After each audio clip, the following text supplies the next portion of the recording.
everyone.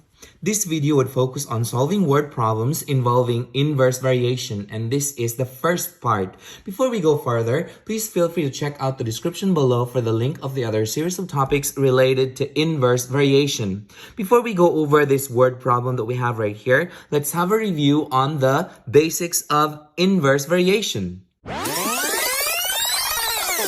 So what is inverse variation? To better understand this type of variation, let's look at variable A and variable B.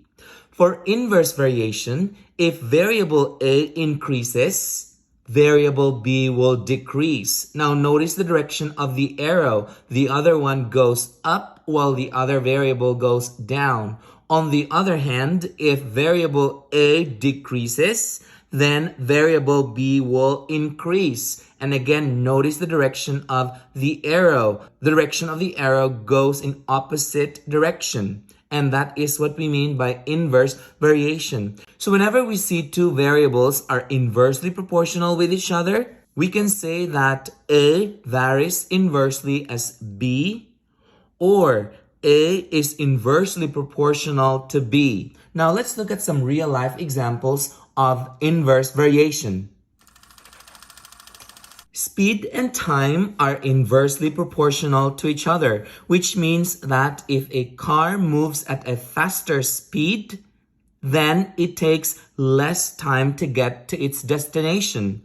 On the other hand, if a car moves at a slower speed, then it takes more time to get to the same destination. And that makes speed and time inversely proportional to each other.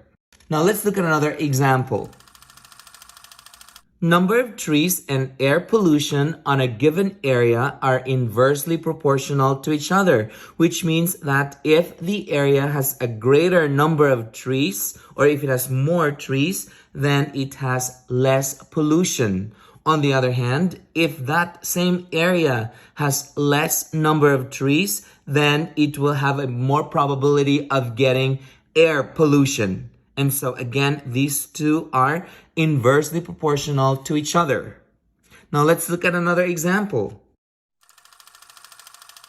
Practice and number of mistakes are inversely proportional to each other, which means that the more we practice, the less mistakes we commit. On the other hand, the less we practice, the more mistakes, or we get more probability of committing mistakes if we have less practice. So these two are inversely proportional to each other. We also remember that the general equation for an inverse variation is y equals k over x, where our k is called the proportionality constant, so that we can go ahead and say that if we wanted to determine the constant of variation, or the proportionality constant k for an inverse variation, we go ahead and we can rearrange this equation as k equals xy.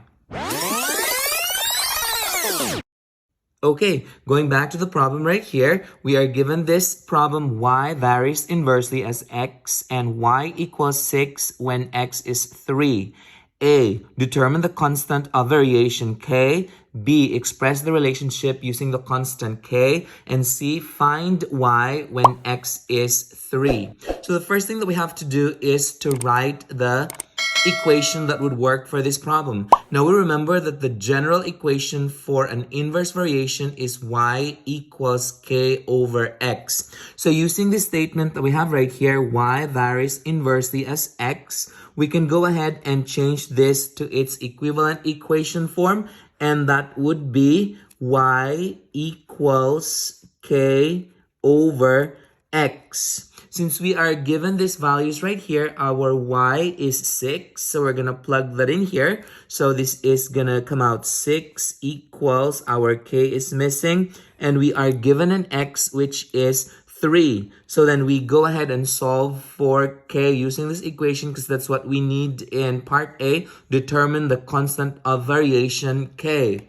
So in this case right here, to solve for k, we are going to multiply both sides by 3 so that we can cancel out the 3 here. So I'm going to multiply 3 to the left side as well. So this crosses out the 3 and the 3. And so we are left with K is equal to 6 times 3 is 18. And this is our value for K. So that we can go ahead and go on to the second problem right here. Express the relationship using the constant K. So this equation would become, for letter B, that would be Y equals, our K is 18. So I plug it in, 18 over X. So this is the equation for this problem. Now, for letter C, we're supposed to determine the value of y when x is 3. This means that we are going to use this equation to solve for y. So we go ahead and write that up here. Y equals 18 over x. So in letter C, we are given that the x is 3, so we plug it in here. So our equation becomes y equals 18 over 3. 18 divided by 3 is 6. So our y is 6 when x is 3. So these are the answers to these three sub-problems for this problem. Now let's move on to the next example. At this time, I would encourage you to pause this video and try this problem out on your own. And when you're done, unpause it and check your answer.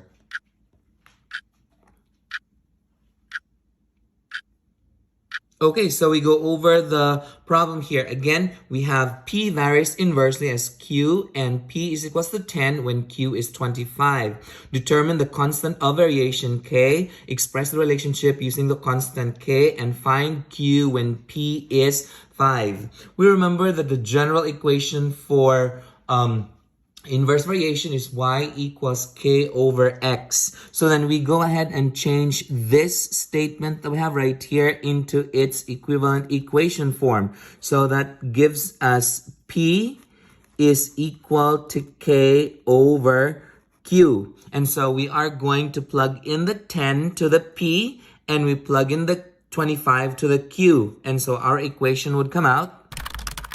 Now we are going to solve for K. So that we can do that, we are going to multiply both sides by 25 so that we can cross the 25 out. So this 2 gets crossed out. This leaves us with K is equal to 25 times 10 is 250. So this is our value for K. Okay, the second part here is that we're supposed to express this relationship using the constant K that we have here. So what we do is we plug the K into the equation so that it comes out to be P is equal to 250, which was our K, and that is over Q. So this is our equation for this problem with the value of K plugged into the equation that we come up from the first part here.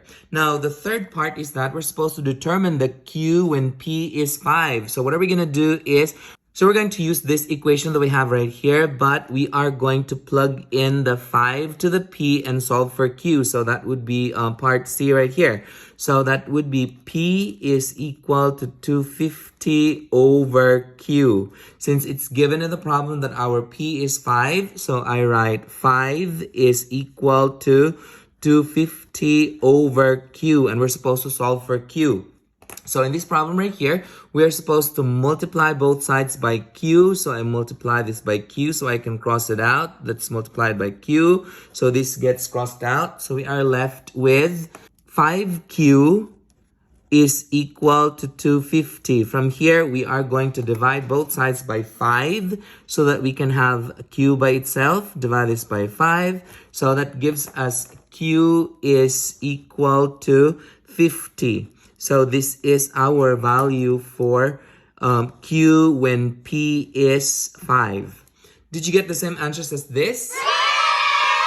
Good. Perfect. If you find this video helpful, hit like and subscribe for more math videos. See ya!